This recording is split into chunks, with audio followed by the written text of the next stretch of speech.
नमस्कार, सत श्री अकाल, वड़क्कम। आप सभी का ऑल्टरनेट मीडिया में फिर से स्वागत है।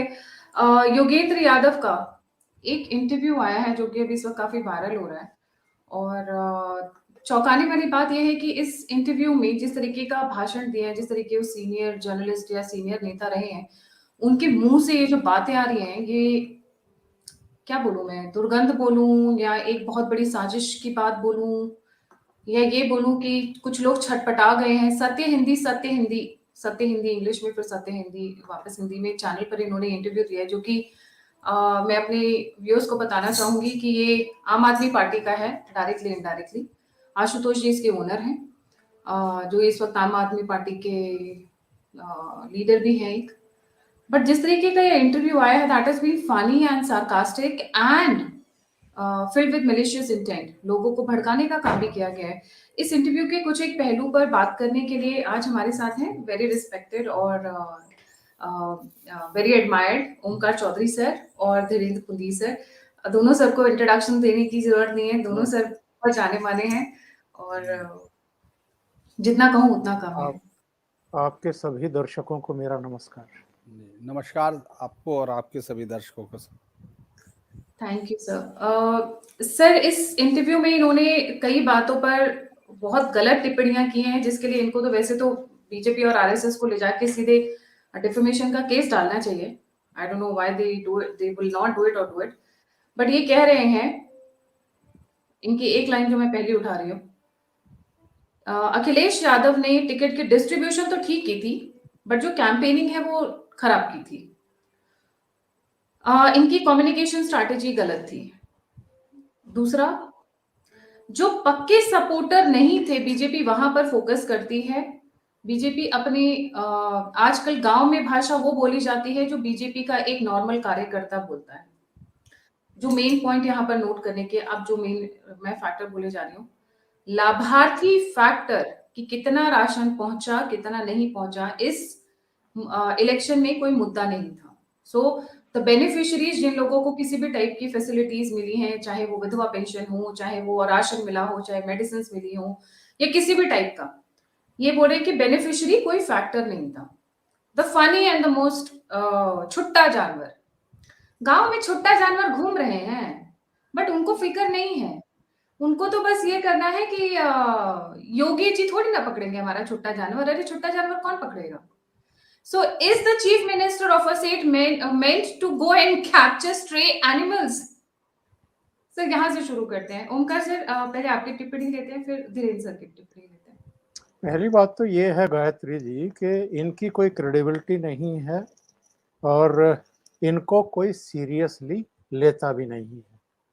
ये जो इनका स्यापा है, ये जो अखिलेश यादव को के प्रति इनकी नाराजगी दिखाई दे रही है, एक्चुअल में वो नाराजगी नहीं है, वो है कि 2024 का जो लोकसभा चुनाव आ रहा है या उसके बाद जो विधानसभा का चुनाव आएगा, तो आप मेरी सेवाएं ले लीजिए, मैं आपको बताऊंगा कि कैसे आपको कैंपेन करना है, कैसे आपको भाषण देने हैं, कैसे आपको स्ट्रेटेजी बनानी है। वो ये संकेत देने की कोशिश कर रहे हैं अखिलेश यादव को। जो कुछ कह रहे हैं उसकी विश्वसनीयता क्या है? क्योंकि जो लोग बीजेपी के प्रति सहानुभूति रखते हैं या बीजेपी के, मोदी के, योगी के समर्थक भी हैं, वो भी ये स्वीकार करके चल रहे हैं कि इस विधानसभा चुनाव में समाजवादी पार्टी का जो कैंपेन था वो बहुत बढ़िया था। अखिलेश यादव ने जो रोड शो किए हैं, जो जनसभाएं की हैं, उनमें अच्छी खासी भीड़ आई है। अखिलेश यादव ने कुछ को छोड़ करके जो मुद्दे उठाए हैं वो प्रभावशाली थे। और योगेंद्र यादव, अगर ये पत्रकार कुछ नहीं थे जो आप बता रही थी कि ये पत्रकार थे, ये पत्रकार कभी नहीं रहे, ये जुगाड़ी हैं और जुगाड़ के बल पर ये सेफोलॉजिस्ट बने और जैसी इन्होंने सेफोलॉजी की है वो भी हम सब जानते हैं, बरसों से इनको देखते हुए आ रहे हैं। ये इनके लिए सही शब्द का उपयोग प्रधानमंत्री ने किया था पार्लियामेंट में, आंदोलन जीवी। रिक्शा वालों का कोई आंदोलन हो, जेएनयू में स्टूडेंट्स का हो, या कोई किसान के नाम पर जो है दुकानदारी अपनी सजा करके बैठ जाएं, ये हर जगह पहुंच जाते हैं। इनको कोई ज्ञान नहीं है। इन्होंने ये लतिया करके आम आदमी पार्टी से बाहर निकाले गए थे, और वो भी प्रशांत भूषण के साथ। इन्होंने अपनी पार्टी बनाई थी, इन्होंने चुनाव लड़ा था, ये गुड़गांव से बुरी तरह से हारे थे। मतलब रिजेक्टेड माल हैं, फ्रस्ट्रेटेड माल हैं। और अखिलेश यादव को ये क्या सलाह देंगे? अखिलेश यादव की पार्टी का, अपनी पार्टी का भी 3% वोट बढ़ा है इस बार, और अगर उनके सहयोगियों का भी लगा लें तो उसमें आप 4% और जोड़ लीजिए, 36% वोट हुआ है। उनकी सीटों को भी अगर आप लगा लीजिए तो जरा चेक करिए कितना गुना बढ़ी हैं। वो 47 सीटों पर थे, वो 120 सीटों से ऊपर चले गए हैं, यानी 2 गुनी से भी बल्कि 2.5 गुना सीटें उनकी बढ़ गई हैं। और योगेंद्र यादव क्या चाहते थे? वो, उनको गलतफहमी है क्या भारतीय जनता पार्टी की ताकत के बारे में, या अखिलेश यादव की ताकत के बारे में कुछ ज्यादा ही उनको गुमान है कि अगर वो उनके सलाहकार होते या अखिलेश यादव उनको अपना सलाहकार नियुक्त कर लेते तो शायद वो बहुत और बम्पर जीत उनको दिला देते। दूसरी बात ये है कि ये कहते हैं कि साहब गांव में छुट्टा जानवर घूम रहे हैं। ये योगी ने छोड़े हैं क्या, या मोदी छोड़ करके आए हैं? ये किसके जानवर हैं? ये तो लोगों के जानवर हैं ना, उन्हीं गांव के या पड़ोस के गांव के जानवर हैं। और ये ऐसे जानवर हैं जो अब दुधारू नहीं है, यानी जिन्होंने या तो दूध देना बंद कर दिया है, या वो थोड़ा सा एजिड हो गए हैं, बूढ़े हो गए हैं। किसान भी जो आज का, मेरे टाइम में, क्योंकि हम किसान परिवार से ताल्लुक रखते हैं, उस समय ट्रैक्टर बहुत कम हुआ करते थे, ज्यादातर बैलों से ही खेती होती थी, हल से खेत जोते जाते थे। अगर उस समय कोई पशु आपके खूंटे पर बंधा हुआ बूढ़ा हो जाता था तो किसान उसे कसाई के हाथ नहीं बेचता था, या उसको नियति पर छोड़ नहीं देता था जैसे आजकल किसान छोड़ देते हैं।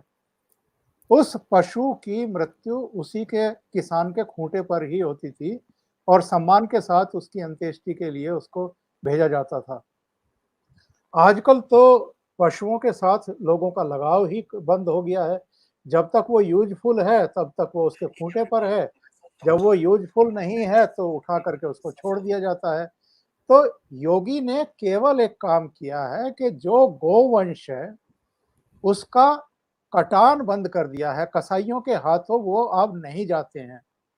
तो ये बड़ा सराहनीय काम हुआ है योगी की तरफ से, उनकी सरकार की तरफ से। लेकिन जो लोग इसको मुद्दा बनाने की कोशिश कर रहे थे उनको इस चुनाव में मुंह की खानी पड़ी है। ये कोई मुद्दा बन ही नहीं पाया है। तो ये फ्रस्ट्रेटेड लोग हैं, इनके फ्रस्ट्रेशन निकल करके सामने आ रहे हैं, अभी और आएंगे। जी, धीरेन्द्र सर, आप क्या कहना चाहेंगे इस पर? देखिए, मुझे लगता है योगेंद्र यादव एक इस तरह का नाम है जिसके बारे में बहुत ज्यादा चर्चा मैंने, क्योंकि लगातार मैंने आम आदमी पार्टी को देखा है, उससे पहले देखा है। दरअसल बहुत सौम्यता दिखाने के साथ, बहुत उसके साथ उन्होंने अपनी जगह बनाने की कोशिश की। वो अपने आप को बहुत कल्चर्ड, बहुत वो सब साबित करने की कोशिश करते रहे। एक चीज वो साबित नहीं कर पाए कि उनकी राजनीति की भूख बहुत बड़ी ज्यादा है। वो सफलता की भूख उनके अंदर इतनी ज्यादा है कि वो इतने चोले बदल चुके कि उनको याद नहीं। जैसे कभी कहा जाता था चौधरी अजीत सिंह से अगर हम लोग ऐसे ही पूछ लें कि उन्होंने कितनी पार्टियां बनाई हैं, कितनी ज्वाइन की हैं, तो शायद उनको याद नहीं होगा। उससे आगे शायद योगेंद्र यादव हैं। उनकी राय का कोई एहतराम कोई बहुत ही सिंसियर वो पॉलिटिशियन करेगा, इस पे उनको खुद शक होगा योगेंद्र यादव का। लेकिन चूंकि बने रहना है तो उनको कुछ बातें करनी है। रही बात सत्य हिंदी की या वो तमाम चीजों की, तो वो मोदी, मतलब देखिए राजनीति में विचारधाराएं होती हैं, और कोई जर्नलिस्ट ये कहे कि नहीं मेरी कोई विचारधारा नहीं, तो मुझे बहुत शक होता है उस जर्नलिस्ट पर कि वो झूठ बोल रहा है या मक्कारी के साथ है। क्योंकि आपको कुछ ना कुछ, जब आप इतनी ज्यादा दुनिया को सुनते हैं तो आप हमेशा एक विचारधाराएं आपके पास होती हैं। लेकिन सत्य हिंदी की एकमात्र विचारधारा या उसके साथ जुड़े हुए लोगों का अतीत बताता है कि उन लोगों ने जो भी किया होगा पत्रकारिता में, वो इस तरह का नहीं रहा होगा कि जिसको इतना प्योर कहा जा सके, या वो इस तरह का रहा होगा। क्योंकि उनके बारे में मैं तो बहुत अच्छे से जानता हूं, लेकिन पत्रकार ये कितना जानते होंगे बाकी दर्शक, मैं उनके बारे में नहीं जानता। लेकिन उन्होंने एक चीज, जब वो आए तो उन्होंने सबसे पहले सिक्का उछाल कर देखा, और उनको लगा कि चूंकि जो मोदी समर्थक हैं या तमाम लोग हैं, उनके लिए तो बहुत लंबी लाइन अब हो गई है, चूंकि जनता पसंद कर रही है, जीत के आ रहे हैं, लिहाजा बहुत सारे पत्रकार उनके लिए तारीफ कर रहे हैं, और इस तरह की लाइन हमेशा होती है जो सत्ता में रहता है। तो उनको उसमें बहुत ज्यादा गुंजाइश नहीं दिख रही थी, तो उन्होंने मोदी के खिलाफ होने का एक फायदा मतलब उठाने की कोशिश की, और वो फिर एक ग्रुप के साथ जुड़ते चले गए। और चूंकि जिस तरह से राजनीति में टीआरपी का दबाव हुआ करता हो था, आपको याद होगा, टीवी में टीआरपी का दबाव होता है, उसी तरह से सोशल मीडिया में व्यूअर्स कितने मिल रहे हैं, चूंकि पूरी कमाई उस पर है। तो उनकी दिक्कत ये है कि वो व्यूअर्स लेने के लालच में इतना आगे बढ़ते गिरते इतना गिर गए कि उन्होंने जो पत्रकारिता की एक महीन लाइन होती है, वैसे तो वो बहुत मोटी लाइन है, दूर से दिखती है कि आपको कहां तक जाना है, कहां तक आप जर्नलिस्ट हैं और कहां के बाद आप एक प्रोपेगेंडिस्ट हो जाते हैं।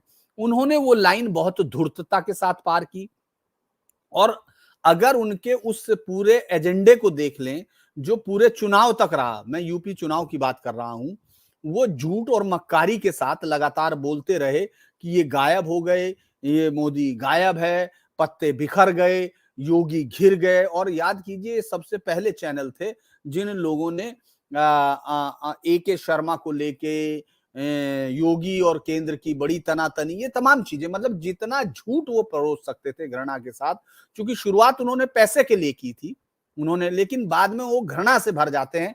मुझे याद है बोधिसत्व की एक कहानी इंग्लिश में हम लोग पढ़ते थे, जिसमें वो एक लालची व्यापारी होता था जिसको बदले में सोने का एक कटोरा मिल जाता था, वो झूठ बोल के लाता था, लेकिन उसका जब उससे भी ज्यादा कीमत पर उसको मिल जाता था, वो कम पैसे दे के जाता था। और जब कोई बड़ा एक ईमानदार व्यापारी आके लेके चला जाता है, तो वो आता है वही व्यापारी वापस कि मैं तुमका वो कटोरा लूंगा, तो उसको पता चलता है तो बोधिसत्व जो थे लेके चले गए, बहुत पैसा हमको दे गए, तो उसका सीना फट जाता है। उस तरह की नफरत से भरे हुए ये लोग थे, क्योंकि पैसा भी अभी, वरना तो, और चूंकि इनके पास एक ग्रुप है। आप ये सोचिए, अगर आप इतने झूठ और मक्कारी के साथ अगर आप पत्रकारिता कर रहे थे और आप वाकई बहुत सिंसियर, आपको जर्नलिस्ट माना जाता, और जिस आदमी के साथ ये इंटरव्यू ले रहे हैं मुकेश कुमार, उसकी खूबी क्या है ये फील्ड में सबको मालूम है, सब जानते हैं उसको, बहुत अच्छे से जानते हैं कहाँ कहाँ काम किया है। तो जो ये, और राम पुनियानी के साथ पूरे इतिहास को झूठे इतिहास को वामपंथी नजरिए से इन्फ्रेंसिस को फाइल करने का लाखों लोग देख रहे थे। ये लाखों लोग कौन है? ये वो लोग हैं जो अंधेरे में या तो डूबे हुए हैं, या उनको नफरत इतनी ज्यादा है कि वो कोई रोशनी नहीं देखना चाहते। क्योंकि हम लोग भी गलती करते हैं, हम पत्रकार होते हैं, हम लोग सर्वज्ञ नहीं होते, लेकिन हम उन चीजों का आधार बताते हैं। ये झूठ और मक्कारी में डूबे हुए लोगों को आपके हिसाब से तो देखना भी नहीं चाहिए किसी को, क्योंकि उन्होंने देख लिया। मैं देखने का मतलब उनके टीवी को नहीं, मैं उनके रिकॉर्ड पर आधार पर कह रहा हूं, क्योंकि हर आदमी को छूट है, उस पर मेरा कोई वो नहीं, क्योंकि मैं भी जर्नलिस्ट हूं। तो लेकिन ये जो झूठ और मक्कारी का जो पूरा आवरण था, ये एकदम चिर गया जैसे घनवट ने जारी की रिपोर्ट अपनी तरफ से, हालांकि कोर्ट को करनी चाहिए थी। बहुत सारे किस्से सामने आते हैं, और मुझे याद है इनके लिए मैंने एक बार योगेंद्र यादव और तमाम पर, चूंकि आम आदमी पार्टी को मैंने एक भविष्यवक्ता के तौर पर भी देखा है, तो मैंने सिर्फ कहा था, लिखा ऐसे ही था कि ये लातिया के बाहर निकाले जाएंगे, ऐसे ही लिखा था कि लात मार के बाहर निकाले जाएंगे। और मुझे बड़ी हैरानी हुई कि कुछ दिनों बाद जब निकाला गया तो उनको लात मारते हुए सीने में वीडियो पे आए। तो मैं बड़ा कई बार अपने से ही डर जाता हूँ कि अच्छा, ऐसा मैंने इनके बारे में क्या क्या लिख दिया कि वैसा ही कुछ किया जा रहा है। सर कई बार जबान पर सरस्वती होती है ना, तो वो मेरे विचार से वो बहुत बार मैंने इनके लिए लिखा। तो योगेंद्र यादव कोई बहुत सिंसियर या इस लायक आदमी नहीं है, क्योंकि वो लगातार पंचायती का चुनाव नहीं जीत सकता, वार्ड मेंबर का चुनाव नहीं जीत सकता, लेकिन वो इस देश की कल्चरल थॉट उसके हैं। सर मैं नेक्स्ट पॉइंट पर आती हूँ। जी जी जी। और क्योंकि पॉइंट्स थोड़े लंबे हैं, इसलिए मैं सॉरी, मैं बीच में कट भी कर रही हूँ। इन्होंने बीजेपी और आरएसएस के लिए क्या कहा, मैं वो थोड़ा सा क्रिस्प करके बता रही हूँ अपने व्यूअर्स को। इनका आजादी की लड़ाई में कोई योगदान नहीं था। बल्कि अंग्रेजों की दलाली जरूर इन्होंने की है। ये इनका प्रॉपर स्टेटमेंट है, I am not mixing words. उसके बाद no contribution to freedom struggle whatsoever from these people. अच्छा, राजनीति के 3 बड़े सूत्र हैं, मतलब जहां से प्रेरणा लोगों को मिलती है। राष्ट्रवाद, धार्मिक विरासत जिसमें कूड़ा भी है और कुछ अच्छा भी है, कूड़ा वर्ड यूज किया गया है, और सांस्कृतिक विरासत। ये तीनों पर भारतीय जनता पार्टी ने कब्जा कर लिया है। इस देश की मिट्टी आरएसएस के लिए नहीं बनी है। लंबी लड़ाई के लिए कमर कस ले। What is he trying to say? I mean, you might have political differences, but how can you say RSS की मिट्टी इस देश के लिए नहीं बनी है? कूड़ा तो तुम मतलब ओके सर, ओमकार सर और धीरेन्द्र सर, क्योंकि क्या होता है ना सर, जब हम ऐसा पढ़ते हैं तो भावनाएं थोड़ी आजकल वैसी कश्मीर फाइल्स की वजह से थोड़ी हाई पर चल रही हैं, कंट्रोल करना थोड़ा मुश्किल हो जाता है। धीरेन्द्र सर, आपसे शुरू करते हैं, आप क्या कहेंगे इसके बारे में, जो उनकी ये प्रॉपर स्टेटमेंट्स हैं? I have not missed words. बहुत सारी चीजें, अगर आप पिछले कुछ समय से एक चीज देख रहे होंगे, प्रधानमंत्री मोदी या बीजेपी के इस एनडीए 2 में, अगर मैं, नमस्कार आनंद जी, अगर मैं ये कहूं कि आप अगर इसको देखेंगे पिछले कुछ समय से, आपने देखा होगा कि एक बड़ा नरेटिव सामने आया, जिस तरह का झूठा और मक्कारी का जो इतिहास हमने देखा, जिसको हमने देखा, क्योंकि वो सबसे पहले हम लोगों ने अपनी पाठ्य पुस्तकों में नहीं देखा था। उसमें तो वही लिखा हुआ था, मैं ऐसे हजारों उदाहरण आपको दे सकता हूं जो मैं किताबों में जाके ढूंढ सकते हैं, जिनको हम लोगों ने बाद में आकर देखा, जब उनके रेफरेंस पर गए तो वो झूठ और मक्कारी के साथ लिखा गया इतिहास था। जिस आरएसएस की ये बात कर रहे हैं, मैं कोई आरएसएस के बारे में किसी डिफेंस की या उसकी तैयारी, क्योंकि मुझे नहीं लगता किसी संस्था को हमको डिफेंस करने की जरूरत होगी, खासतौर से आरएसएस। पहले तो आरएसएस करता क्या है, और जिस पर देश के लिए सबसे बड़ी बात यह है कि एक तो आरएसएस पर या सावरकर पर सबसे बड़ा आरोप लगाते हैं कि साहब इन्होंने हिंदू मुस्लिम दो एकता, क्योंकि इन लोगों ने इतिहास को गंदला किया है। बहुत साल पहले, 40 साल लगभग पहले, सर सैयद अहमद खां हिंदू और मुसलमान को 2 कौमों में बता चुके थे। ये 1889 के लगभग की बात है, अगर मैं एग्जैक्ट बोल रहा हूं तो। उस वक्त ही वो तय कर चुका था कि हिंदू मुस्लिम क्या है। दूसरा, आजादी की लड़ाई में जिस तरह का कारण ये बताने की कोशिश करते हैं, ये और बड़ी मक्कारी और धूर्तता होती है, क्योंकि उस वक्त तक कांग्रेस के अंदर तमाम दल शामिल हुआ करते थे, सिवाय वामपंथियों को छोड़ के। इंटरनेशनल कम्युनिस्ट 1920 में जो मनमत राय या तमाम लोगों की है, वो लोग अंग्रेजों की दलाली करते रहे, यहां तक कि 1952 के उसका विरोध करने में सबसे ताकतवर वो थे। उन लोगों ने लगातार, जब तक इंग्लिश गवर्नमेंट, जब तक जर्मनी के साथ रूस का रिश्ता रहा, वो जर्मनी की तारीफ करते रहे। या रिकॉर्ड है, ये सब चीजें ऑन रिकॉर्ड है जो मैं बोल रहा हूं। वो दलाली करते रहे, वो उनके लिए, रूस के लिए लड़ते रहे। वो तब इसके खिलाफ खड़े हुए जब रूस पर हमला हो गया। इतनी मक्कारी का भरा हुआ इतिहास है। और चूंकि अगर हम मदन मोहन मालवीय से लेके तमाम लोगों को, जिनको हम लोगों ने, चाहे आप लाजपत राय देखें या तमाम लाल बाल पाल, तमाम लोगों को अगर आप देखेंगे तो आप ये देख के हैरान होंगे कि उस वक्त वो कांग्रेस पार्टी के अंदर भी वही धारा थी, जिसको आरएसएस को मैं नहीं कहूंगा कि उनका है, लेकिन जो राष्ट्रीयता की बात करने वाली धारा है, वही धारा थी। आज तक आरएसएस के किसी आदमी को आपने किसी आतंकी घटना में शामिल नहीं पाया गया। आज तक किसी भी घटना को प्रूव नहीं किया गया। दुनिया के किसी दूसरे देश में जाके हमले नहीं किए गए। हाफिज सईद जैसे कैरेक्टर पैदा नहीं किए। क्योंकि वो मांगता क्या है, एक चीज मैं कह रहा हूं आज आरएसएस की वजह, कि वो मांगते क्या है, अखंड भारत की बात करते हैं। और ये कोई बात किसी के लिए कोई गलत नहीं। दुनिया के किसी भी देश में आप चले जाइए, ऐसे बहुत लोग होंगे जो अपनी पुरानी संस्कृति की बात करते होंगे, आप उन बातों से सहमत होते हैं। लेकिन आपको आतंकी तब कहा जाता जब आपने कहीं जाके बम विस्फोट किए होते, आपने जाके ऐसे लगा के बम फाड़ दिया होता, आपने सब, वो कुछ नहीं हुआ। लेकिन आरएसएस के पीछे, मैं उसका फिर मैं बार बार कह रहा हूं दर्शकों को कि मुझे आरएसएस के साथ कोई वो नहीं है कि मैं कोई एफिलिएशन शो कर रहा हूं, लेकिन एज ए रिपोर्टर आरएसएस को आप जब आईएसआईएस के बराबर कहते हो, आरएसएस को जब आप बोको हरम के बराबर कहते हो, आरएसएस को जब आप हाफिज सईद के मुकाबले रखते हो, तो आप गद्दारी से ज्यादा एक पूरे देश के खिलाफ द्रोह करते हो और आप इंतजार करते हो कि नोआखली, आप मोपला, कश्मीर और उन सब का इंतजार करते हो। आप उन दलालों की तरह होते हो जिस तरह जगन्नाथ मंडल, याद होगा आपको, जोगेंद्रनाथ मंडल, माफ कीजिए, जोगेंद्रनाथ मंडल याद होगा। आप बहुत सारे दलित भाइयों को लेकर पाकिस्तान गया था, उसने कहा था कि मैं इनके साथ रहना पसंद करूंगा, अपने आप वो जरूर भाग आया। आज उनकी बच्चियां जो वहां रह गए उनको गोली मारी जा रही है, उनकी बच्चियों को सरेआम कल भी गोली मार दी गई, उनके साथ कल भी रेप हो रहे हैं, उनके साथ मीनू शर्मा, धर्मांतरण हो रहा है और 6-6 महीने की 6-6 साल की बच्चियों को वो उठाकर घूम रहे हैं। ये कहानियां हैं। तो इनकी मक्कारी कई बार आपको रोष पैदा कर देती है, जबकि होना मुझे लगता है कि एज ए जर्नलिस्ट नहीं होना चाहिए, लेकिन ये लोग झूठे और मक्कार हैं। इनके लिए इस तरह के बयान ये ऐतिहासिक तथ्यों पे कहीं सही नहीं बैठते। अगर उनको आप यहां सामने लाकर बैठाएंगे और आप उनसे पूछेंगे चलिए बताइए, तो उन झूठे और मक्कारों के पास कुछ नहीं होगा। देखिए एक लाइन अलग थी कि 1942 के लिए सबसे बड़ा शब्द किसने कहा था महात्मा गांधी के लिए? बी.आर. साहेब अंबेडकर ने कहा था कि वो किस तरह से विरोध किया था उन्होंने।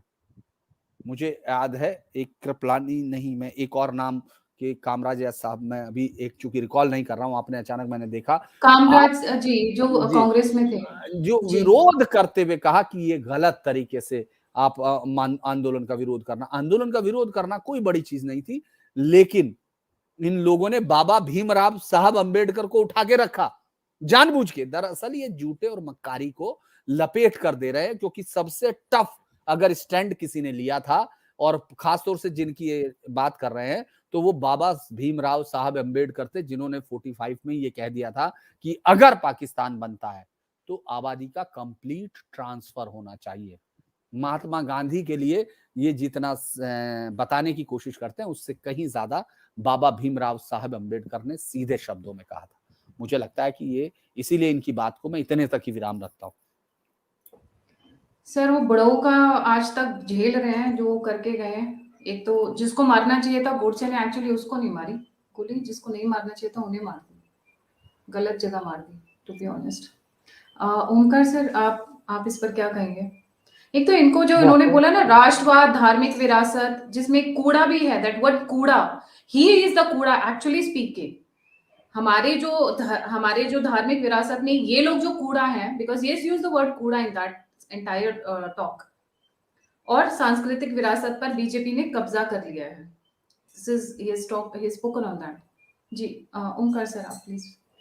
धीरेन्द्र जी ने बहुत डिटेल इसका जवाब दे दिया है। अगर हम अगला क्वेश्चन ले लेंगे तो ज़्यादा बेहतर रहेगा और रिपीटिशन भी नहीं होगा। जी जी ठीक है सर जी।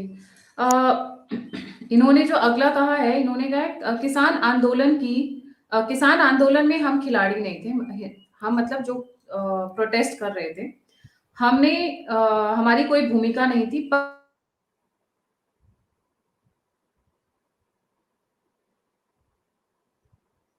कुछ कैमरे का इशू आ गया, एक second sir. This camera is not that good, let me just make it. इन्होंने कहा कि किसान आंदोलन में हमारी कोई भूमिका नहीं थी, फिर भी हमने पिच तैयार की, पर अखिलेश यादव इस चीज में फेल हो गए कि वो कम्युनिकेट नहीं कर पाए। और सर ने ऑलरेडी इस पर भी नहीं, कैरी ऑन, कोई दिक्कत नहीं।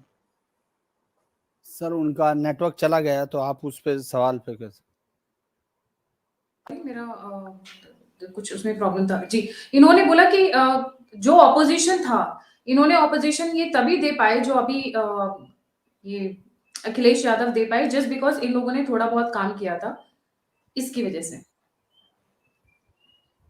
जो इन्होंने किसान आंदोलन को तूल दिया, हवा दिया। और मैं अपने व्यूअर्स को बताना चाहूंगी कि आज ओमकार चौधरी जी ने एक वीडियो अपलोड की है, जिसका लिंक मैं डिस्क्रिप्शन बॉक्स में डालूंगी, जहां पर सर ने कई पॉइंट्स रेज किए हैं, जहां बात किसान आंदोलन की आती है, किस तरीके से 1 साल तक सुप्रीम कोर्ट चुप्पी साध कर बैठा रहा, डिस्पाइट द फैक्ट कि सेंट्रल गवर्नमेंट बार बार उनको अप्रोच करती रही, उनको इस मामले पर उकसाती रही कि वो रिपोर्ट को बाहर आए या अपना जो भी उनकी इन्वेस्टिगेशन है उसको दें। सर ने इसमें अनिल धानवत जी का जिक्र किया है। Sir Omkar sir, over to you.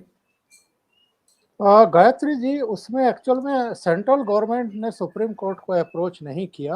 Anil Dhanwat ने ही 3 लेटर लिखे सुप्रीम कोर्ट को पिछले 1 साल में, क्योंकि 19 मार्च को ये लोग अपनी रिपोर्ट सबमिट कर चुके थे सुप्रीम कोर्ट को। तो वो बार बार चिट्ठी लिख रहे थे कि जो रिपोर्ट हमने सौंपी है, जो काम आपने सौंपा था 4 सदस्यीय कमेटी को, वो तो हमने कंप्लीट करके 19 मार्च को सौंप दिया।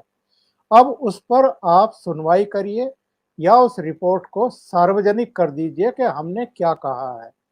और इस रिपोर्ट में ये कहा गया था कि जो 73 संगठन हैं किसानों के, उनमें से 61 संगठन कृषि कानूनों के पक्ष में थे। यानी 100 में से 85-86% जो किसान संगठन थे, वो तीनों कृषि कानूनों को बनाए रखने के पक्ष में थे। इसके अलावा इन्होंने कुछ सिफारिशें भी की थी, और वो सिफारिशें, उनमें ये था कि भाई एक तो जो ये खरीद का मामला है, ये राज्यों के ऊपर छोड़ दिया जाना चाहिए। दूसरा इनका बड़ा सुझाव ये था कि जो आवश्यक वस्तु अधिनियम है, उसको खत्म कर देना चाहिए, उसकी जरूरत नहीं है। इसी तरह के कुछ और सुझाव भी थे। तो अनिल धनवट की जो ये प्रेस कॉन्फ्रेंस हुई, जिसमें उन्होंने कहा कि चूंकि अब सुप्रीम कोर्ट तो हमारी बात सुन नहीं रही है, सुप्रीम कोर्ट तो हमारे 3-3 लेटर लिखे जाने के बावजूद इस रिपोर्ट को सार्वजनिक नहीं कर रही है, तो हम इसको देश के सामने अब सार्वजनिक कर देते हैं। इस रिपोर्ट के सार्वजनिक होने से एक बात बिल्कुल साफ हो गई कि जो तथाकथित किसान संगठन 32 जत्थेबंदियां पंजाब की, कुछ हरियाणा की और कुछ ये वेस्ट यूपी और राजस्थान और मध्य प्रदेश के लोग थे, ये सब एक्चुअल में यहाँ बैठे किस लिए थे, इसका एक तरीके से भंडाफोड़ कर दिया इस रिपोर्ट में, जो सुप्रीम कोर्ट के द्वारा ही गठित की गई थी। मैंने तो खैर अपने वीडियो में बहुत विस्तार से उन सारे बिंदुओं पर प्रकाश डाला है कि ये यहाँ बैठे क्यों थे, ये किसकी दलाली कर रहे थे, ये किसके लिए पिच तैयार कर रहे थे, कौन कौन ताकतें थी जो इनके पीछे छुप करके मोदी सरकार को, योगी सरकार को, भारतीय जनता पार्टी को बदनाम कर रही थी।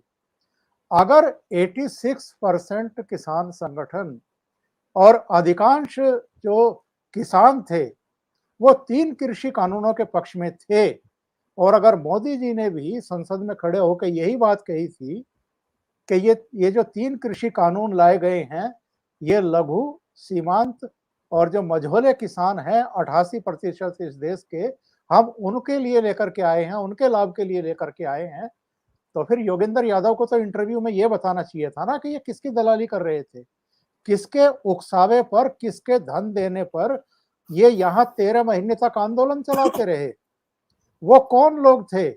और ये तो सार्वजनिक उसी समय हो गया था। उस समय भी हमने, धीरेन्द्र जी ने और भाव तोरसेकर से लेकर के प्रदीप सिंह और संजय दीक्षित, सबने बार बार ये अवगत कराया पब्लिक को कि ये जो पंजाब के आड़ती हैं, जो व्यापारी हैं, जो अमीर किसान हैं, जिनकी दुकानें बंद हो गई हैं इन 3 कृषि कानूनों के आने के बाद, और किसानों को एक वैकल्पिक व्यवस्था मिल गई है अपने खाद्यान्न, अपने उपज बेचने के लिए, कि अगर सरकारी मंडियों में उनको सही दाम नहीं मिल रहा है या वो बदमाशी कर रहे हैं, तो समानांतर व्यवस्था हो गई है, अब उसमें जाकर के वो लाभकारी दामों पर अपनी उपज बेच सकते हैं।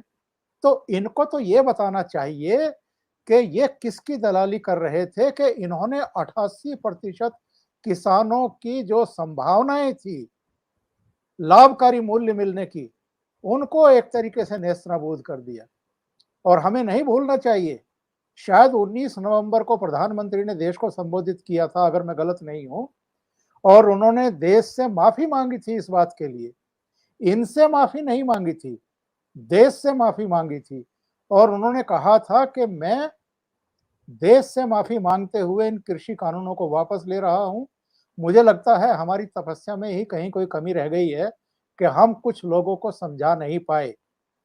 तो प्रधानमंत्री हो या कोई भी हो, वो अगर इतनी उदारता दिखा रहे हैं और इन्होंने उसका भी निर्लज्जता के साथ मजाक उड़ाने की कोशिश की थी, लेकिन आज देश के सामने चीजें आ गई हैं, इनका भंडाफोड़ हुआ है, कौन कौन ताकतें इनके पीछे थी, अब तो ये खुद स्वीकार कर रहे हैं कि हम तो पिच तैयार कर रहे थे, हम तो हैवी रोलर चला रहे थे ताकि ये लोग बैटिंग कर सकें, अच्छी बॉलिंग कर सकें, अच्छी फील्डिंग कर सकें। ये काम तो अखिलेश यादव का ही था, उन्हीं को करना था। तो फिर किसानों के नाम पर आंदोलन क्यों चला रहे थे? अखिलेश यादव को, एग्जैक्टली। जयंत को और इन सबको लेकर के बैठते ना वहाँ दिल्ली की सड़कों पर, तो पता चलता कि कितने लोग आपके साथ आते हैं। क्योंकि किसानों को आपने ढाल बनाया और किसानों के ही खिलाफ आपने एक तरीके से आंदोलन चलाया। और किस किस तरह के कांड हुए हैं दिल्ली में, लाल किला कोई भूल सकता है क्या? या कुंडली बॉर्डर पर जो 36 साल के एक दलित नौजवान को बेअदबी के नाम पर तलवारों से काट करके पुलिस के बैरिकेड पर लटका दिया गया, उसको कोई भूल सकता है क्या? या बंगाल की एक भोली भाली 25 साल की लड़की अगर इस आंदोलन में शरीक होने के लिए आ गई तो वहाँ टीकरी बॉर्डर के टेंटों में उसके साथ जो सामूहिक दुष्कर्म किया गया, इस घटना को कोई भूल सकता है? एक पड़ोस के गांव के किसान को इन्होंने जिंदा जला दिया था, उसको कोई भूल सकता है? तो इनके जितने भी कर्म कांड है वो अब सामने आ चुके हैं, ये एक्सपोज हो चुके हैं। इन्होंने ना केवल देश के भीतर की जो ताकतें थी उनसे मोटा पैसा लिया है, बल्कि विदेशों से भी इनको भारी फंडिंग हुई है। तो इनके चेहरों से पूरी तरीके से नकाब उतर चुके हैं। जी सर, इसी टॉक का अगला हिस्सा था जब ये कहते हैं कि 50 साल से हमारे पास सत्ता थी, मतलब हमारे लोगों के पास, देश के पास सब कुछ था, पर राष्ट्रवाद और राष्ट्रवाद, धार्मिक विरासत और सांस्कृतिक विरासत को इन्होंने धूल में फेंक दिया। हिंदू धर्म के सिर्फ नेगेटिव दिखाए, पॉजिटिव भी दिखाने की जरूरत थी। अच्छा, बड़े इन्होंने ना बड़े सार्कास्टिक तरीके से बोला, जैसे अभी आपने बोला, आपने कहा सर कि देश के प्रधानमंत्री ने आकर ये कहा कि भाई मैं इनको समझा नहीं पाया। So he is putting it back and he is giving it in a sarcastic tone. हम उत्तर प्रदेश की जनता को समझा नहीं पाए एंड ही इज यूजिंग कि प्रधानमंत्री जी की भाषा में, व्यंग में कहा जाए तो हम उत्तर प्रदेश की जनता को समझा नहीं पाए। नाउ कमिंग, उसके बाद बोलते हैं हिंदू धर्म के सिर्फ नेगेटिव दिखाते रह गए, हमारे पास अच्छी धरोहर भी है, थोड़ा पासिंग कमेंट में अच्छा भी है, वो भी दिखाने की जरूरत थी। इस देश में हम जैसों के लिए जगह है या नहीं है ये तो सोचने की बात है। But then he comes to the very wrong point and he says जरूरत है सत्ता से सड़क पर संघर्ष। और ही रिपीट्स दैट 2-3 टाइम्स, एक बार नहीं बोलते हैं। जरूरी है कि हम इस सत्ता से सड़क पर संघर्ष करें और समाज से संवाद करें। समाज से संवाद का मतलब मेरी भाई, मेरी भाभी, मेरी चाची, जो जिन्होंने इनको वोट दिया है, हम उनके पास गांव गांव में जाएं, उनसे बात करें कि भाभी आपने वोट क्यों दिया है, भाई आपने वोट क्यों दिया है, हमसे बताओ। तो जो बीच में कम्युनिकेशन गैप है जिसपे बीजेपी ने कब्जा कर लिया है, वो उसको हमें वापस छीनने की जरूरत है। बट द वेरी लाइन इन्होंने 3-4 बार जो रिपीट किया, सत्ता से सड़क पर संघर्ष। सर ये तो राइट्स के लिए बोल रहे हैं कि आप सड़कों पे उतरो, अगर मैं प्योर भाषा में बोलूं तो। इन्होंने करके देख लिया ना, 13 महीने यहाँ और 2 महीने पंजाब में, और लाल किले पर चढ़ाई करके भी देख ली इन्होंने। CAA के खिलाफ जो शाहीन बाग में 100 दिन तक चला, और उसके बाद जब अमेरिका के राष्ट्रपति डोनाल्ड ट्रंप अपनी फैमिली के साथ पहले गांधीनगर आए और उसके बाद आगरा होते हुए दिल्ली पहुंचे, तो दिल्ली में भी इन्होंने दंगा करा के देख लिया ना। यही सारे चेहरे थे, और कौन थे? यही योगेंद्र यादव थे ना उस समय CAA को जो प्रोटेस्ट करवा रहे थे, इन्हीं के चेले थे ना। तो क्या और पूरे देश में आग लगवाना चाहते हैं, और किस तरह का मतलब ये लोग सड़कों पर संघर्ष करना चाहते, ये सारे इन्होंने लंद फंद और तौर तरीके आजमा करके देख लिए, इस आंदोलन के दौरान भी देख लिए। एक SHO का हाथ काट दिया था तलवार से इन्होंने, वो अलीपुर के SHO थे। क्या क्या नहीं हुआ है इस आंदोलन के दौरान।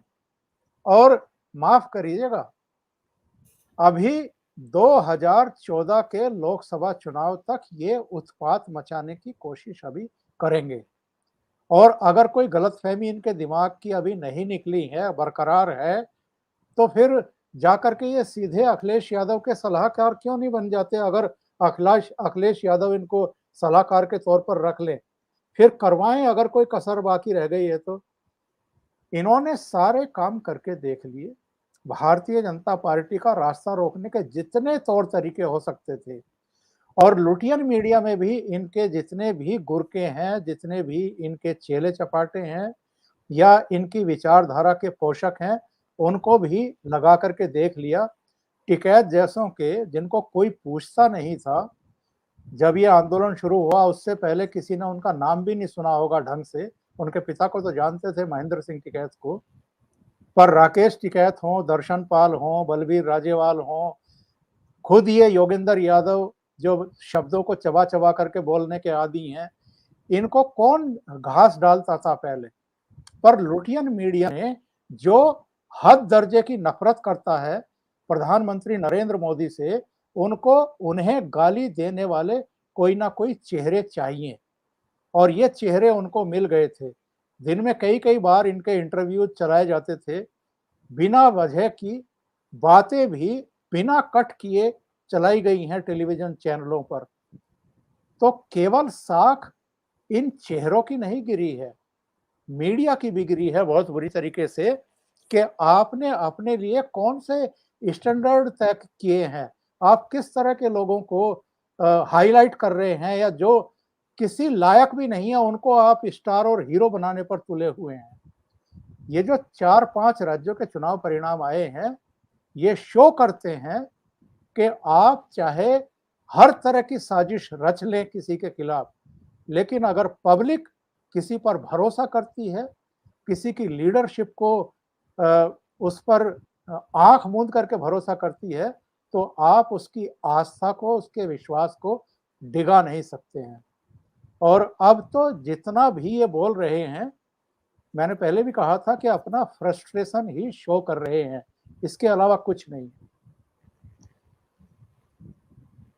धीरेन्द्र सर, आप देखिए, दो चीजें हैं। जिस तरह से वो कह रहे हैं, वो एक राजनीतिक लड़ाई की बात करके बता सकते हैं, बच सकते हैं, लेकिन बहुत सारी चीजें उन्होंने अपने इंटरव्यू में स्वीकार की हैं।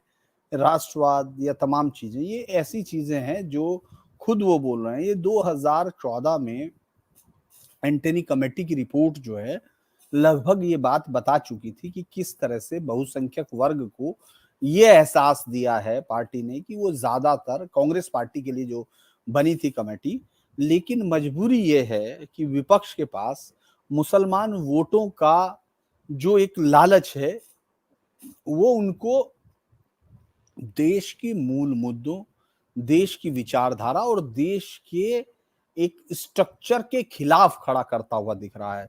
और ये ज्यादातर लोग मान चुके। राष्ट्रवाद की जब बात मान रहे हैं, ये खुद बोल रहे हैं कि राष्ट्रवाद का मुद्दा आपसे छिन रहा है, तो किसी ने आपको तमंचे की नोक पर तो आपको रखा नहीं, आपने खुद तय किया होगा। आपने खुद ये तय किया होगा कि अगर दुर्गा अष्टमी है तो आप उसके वो जुलूस नहीं निकलेगा क्योंकि मुहर्रम है। आपने अगर शुक्रवार है और उधर से होली का त्योहार है, तो आपने तय किया होगा 12 बजे के बाद होली नहीं खेली जाएगी क्योंकि वहां वो सब रंग उससे पहले खत्म कर देना होगा। आखिर ये कौन लोग हैं? ये यही लोग हैं ना।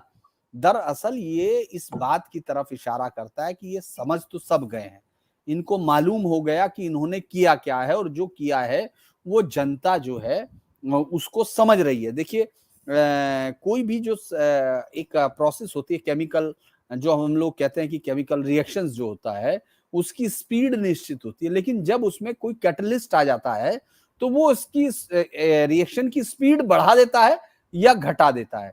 कश्मीरी फाइल्स जैसी पिक्चर आती हैं तो वो इस प्रोसेस को तेज कर रही हैं। यानी इस देश में एक इस तरह का माहौल तैयार हो रहा है जिसमें बहुसंख्यक आबादी ये खोज रही है कि टीपू सुल्तान ने गंगा जमनी तहजीब का नायक कैसे हो सकता है, जिस टीपू सुल्तान के खुद के प्रोक्लेमेशन में है, खुद के में।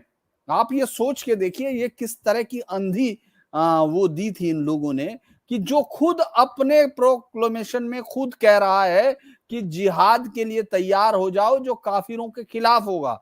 800 मंदिर तोड़ता है, 27 चर्च तोड़ता है, हजारों लोगों को कन्वर्ट करता है, मुर्दों को नहीं छोड़ता है। वो गंगा जमनी तहजीब के नायक के तौर पर दिखा दिया जाता है। जो हैदर अली जो धोखा देता है वडियार राजकुमारी। वैसे तो ज्यादातर जो भी इतिहास बना है, मैं यहाँ बहुत सारे इतिहास पर नहीं बात कर रहा हूं, लेकिन कश्मीर की जो बात करने वाले लोग हैं, कश्मीर का दुर्भाग्य ये है कि जिस धर्म की बुनियाद वहां धोखे से रखी गई हो, रिन चन्ना जिसको शरण दी गई थी, जिसको सदरुद्दीन कहा जाता है, वो जो पहला वो अपने शरण देने वाले को कत्ल करके, जिसने उसको दया खा के शरण दी, उसको कत्ल करता है, कोटा रानी के साथ जबरदस्ती शादी करता है, जिसको रेप से ज्यादा कुछ नहीं कहा जाता। उसके बाद जो दूसरा होता है, जिसके बाद उसको अहमद को, जिसने शाहमीर डायनेस्टी की नींव रखी, वो धोखे से कोटा रानी के दोनों बच्चों का कत्ल करता है और उन सब का करता है। तो ये एक झूठ पर टिकी हुई को आपने सच में बदलने की कोशिश की। मुझे लगता है वो धीरे धीरे कलई खुल रही है, इसीलिए इस तरह की बौखलाहट, इस तरह के झूठ आधे अधूरे, अभी भी वो सच नहीं मान रहा है, वो ये समझ नहीं रहा है कि जनता अब उस झूठ को समझ गई है। मैं आज भी शेखर गुप्ता जैसे जिन लोगों की पूरी जिंदगी इस झूठ को फहराने में लगी रही, वो जिस तरह की चीजें करते रहे, वो आज खुद पर अपने आर्टिकल में लिख रहा है कि कश्मीर फाइल में दिखाई गई चीजें सही है।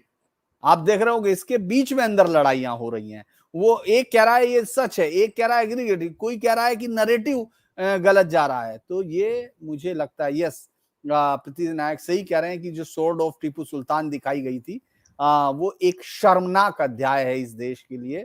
और संजय खान जैसे लोग, जिनका मुझे लगता है कि कम नहीं होगा अगर उनको मौका मिले, तो इस तरह के लोगों के लिए ये दुर्भाग्य है। जी सर, शेखर गुप्ता तो बड़ी चीज है, आमिर खान जी तारीफ कर रहे हैं तो सोचना चाहिए। जैसे आमिर लाल सिंह खान चड्ढा, का एक और वीडियो मैंने देखा आमिर खान का, जिसमें वो कश्मीर, वो जो है गुजरात, शेखर गुप्ता के साथ हुआ जी, उस पर, हाँ, गुजरात में जो हुए कि राष्ट्रवादी मरे, वो ये सब झूठे और मक्कार नैरेटिव है। कोई गोधरा ट्रेन को जलाने वाला जिक्र नहीं करता। मैंने कवर किया है, मैंने कवर किया है। सर प्रॉब्लम क्या है ना, लाल सिंह चड्ढा आ रही है और हमने टीम ने तैयारी कर ली है, हम जितने भी यूट्यूबर्स हैं कि आने दीजिए, आपने तारीफ करे या नहीं करे, आपके 2 लाइनों से फर्क नहीं पड़ेगा, पीछे का इतिहास उठाकर देखा जाएगा कि आपने बोला क्या है शेखर गुप्ता जी के साथ। और इनके सर, शेखर जी गुप्ता का नहीं, एक और वीडियो भी है जो मेरे पास अभी सुबह ही आया था, वो भी मैं आपको फॉरवर्ड करूंगी। उसमें he spoken about some other genocide also.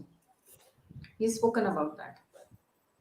So जी, ये वो है जिनको डर लगता है, जिनके पत्नी को, जो हिंदू संबंधी जिसको डर लगता था, वो इनकी पत्नी नहीं रह गई है। फिर भी ये गजब के लोग हैं।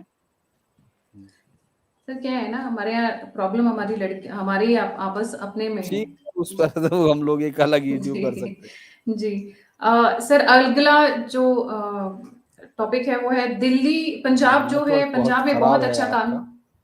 जी जी जी जी, आपका नेटवर्क खराब जा रहा था। सर आवाज आ रही है अब आ रही जी।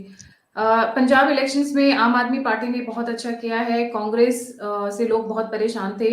पंजाब दिल्ली दरबार से चलेगी, पहला। और दूसरा स्टेटमेंट, गणतंत्र, when he is talking about Modi government, गणतंत्र चौपट होने की दिशा में है। जी, ओमकार सर आपसे शुरू करते हैं। यह तो सबको पता है कि अब पंजाब की जनता ने अरविंद केजरीवाल को हाई कमान बना दिया है, और एक दृश्य हमने देखा भी है। दृश्य था कि जब भगवंत मान इनसे मिलने के लिए पहुंचे थे तो इनकी चरण वंदना कर रहे थे। तो वो इंडिकेटर था इस बात का कि मैं भले ही फुल फ्लैश स्टेट का चीफ मिनिस्टर बना हूं और आप आधे अधूरे स्टेट के मुख्यमंत्री हैं, आपके अंडर में तो पुलिस भी नहीं है और भी तमाम ताकतें नहीं है, पर फिर भी मैं आपको अपना बॉस मानता हूं, इसलिए मैं आपकी चरण वंदना करता हूं। तो ये तो भगवंत मान ने बता दिया। और भगवंत मान ये भी जानते हैं कि ठीक है, वहां बहुमत मिला है। ये भी ठीक है कि मालवा की 69 में से 66 सीट आम आदमी पार्टी को मिली है। और मालवा का जिक्र मैं इसलिए कर रहा हूं कि भगवंत मान मालवा को ही बिलोंग करते हैं, संगरूर मालवा में ही आता है। तो वो तमाम संकेत अरविंद केजरीवाल को दे रहे हैं कि माई बाप आप ही हैं, आप जो कहेंगे दिल्ली से वही होगा। और ये काम उन्होंने शुरू कर भी दिया अरविंद केजरीवाल ने। एक तो राघव चड्ढा को का जो बेस है वो अब चंडीगढ़ होगा, चंडीगढ़ में ही रहेंगे। वो चुनाव से पहले चुनाव तक सह प्रभारी थे पंजाब के, और अब जब तक ये सरकार रहेगी या जब तक भगवंत मान चीफ मिनिस्टर रहेंगे तो वहां अंकुश लगाने का काम राघव चड्ढा करेंगे। और जो और दूसरे काम पर्दे के पीछे से होते हैं वो भी राघव चड्ढा ही करेंगे, भगवंत मान तो कर नहीं पाएंगे। दूसरे, इन्होंने दिल्ली में बैठ करके ऑनलाइन चुने गए सभी विधायकों को संबोधित किया। मतलब वो खुद ही बता रहे हैं कि मैं दिल्ली में हूं, मैं हूं असली बॉस। ये भगवंत मान तो वैसे ही चीफ मिनिस्टर हैं जैसे कभी मनमोहन सिंह प्रधानमंत्री हुआ करते थे।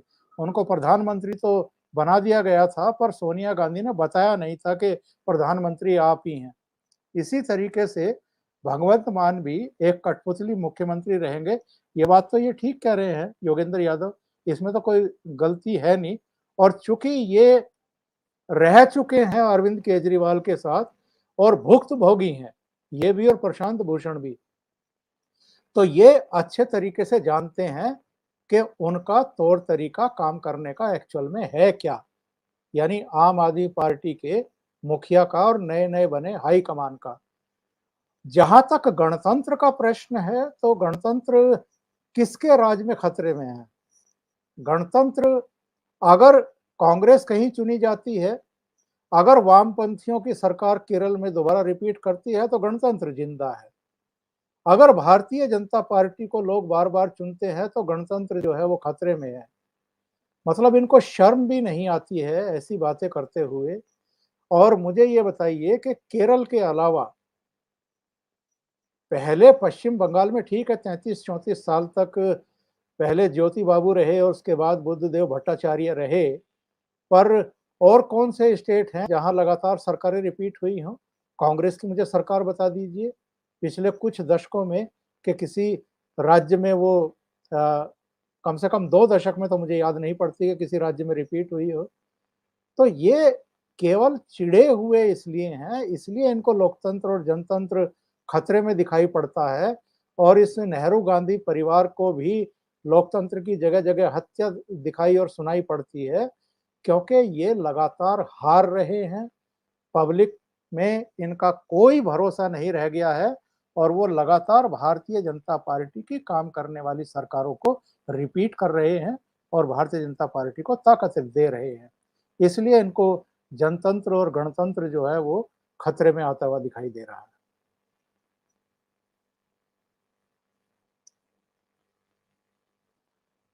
धीरेन्द्र सर, आपके पॉइंट ऑफ व्यू सर इस पर। धीरेन्द्र सर, आपका पॉइंट ऑफ व्यू इस पर, मेरी आवाज आ रही है? आपका माइक म्यूट है।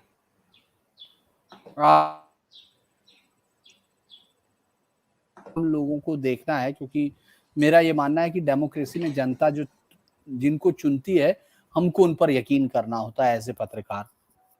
लेकिन एक पत्रकारिता ने ये भी सिखाया है कि आप बहुत सारी चीजें देखते हैं कि आखिर होने क्या जा रहा है, आप बहुत सारे इश्यूज देखते हैं। इस सरकार में दिक्कत ये आएगी जिस तरह की डेस्पोटिक नेचर के साथ अरविंद केजरीवाल राज करते हैं या अपनी पार्टी को चलाते हैं, उसमें यह संभव नहीं है कि कोई भी मुख्यमंत्री, अब तो चूंकि कोई भी मुख्यमंत्री कहना होगा, उनके बाद 2 राज्य आ गए हैं, एक में खुद है, दूसरे में भगवंत मान है,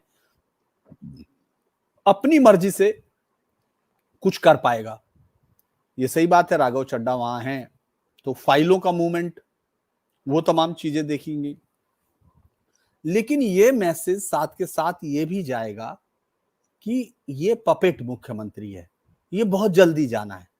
और इसके जाने के बाद वहां की राजनीतिक माहौल में किस तरह का बदलाव होगा इसको कोई नहीं जानता है।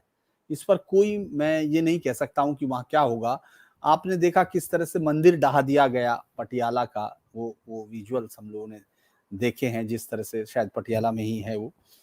एक के बाद एक इस तरह की घटनाएं आप वहां होते हुए देखेंगे, क्योंकि इनकी मजबूरी ये है कि ये जिस फ्री के चावल और वो फ्री की बिजली, फ्री पानी, इन तमाम चीजों से जो चीज एक नया माहौल क्रिएट कर रहे हैं, उसमें अभी तक राष्ट्रवाद या राष्ट्रीय जरूरत कहां तक है वो सॉफ्ट होते हुए जरूर दिखे। आपने देखा होगा शुरुआत उन्होंने की थी कि वो समझ गए थे मोदी से टकराना है तो मुझे मुसलमान वोटों का कांग्रेस से छीनना होगा, इसीलिए वो अचानक भागा दौड़ी में बनारस पहुंच गए। इसके बाद तमाम लोगों ने, आपने देखा होगा कि किस तरह से वो यहाँ अमानतुल्लाह खान और तमाम लोगों की, और हर उल्टी सीधी, यहाँ तक कि एक जो मुख्य उप मुख्यमंत्री ये बैठ के कहता है कि वहां यूनिवर्सिटी बने राम मंदिर की बजाय, वो उस तरह की चीजें उन लोगों ने इसीलिए की थी। तो मुझे लगता है ये सबसे ज्यादा अवसरवादी चीजों को समझने और किस तरह से उसका पॉलिटिकल यूज किया जा सकता है, उस तरह के लोगों का एक